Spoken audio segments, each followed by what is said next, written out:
Do you know how to do regression models in your TI? So we got all this social media data in our scatter plot. We want to make some predictions. For this one, let's take a look at linear and exponential regression. I'm going to hit stat, arrow over to calc, and down to linear regression. I want to make sure that I'm pulling from list 1 and list 2, and I can even store my equation by hitting alpha, trace, selecting y1, and now I'll calculate.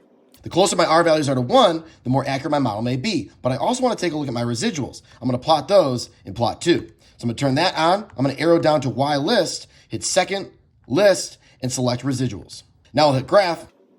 At first glance, this model seems to fit the data pretty nicely, but when we look at the residuals, we see a pattern, which means we do not want to use this model. So let's check out exponential. We're going to follow the same steps, except select exponential regression, and it will even replot our residuals. In this model, we can see that our R values are even closer to 1.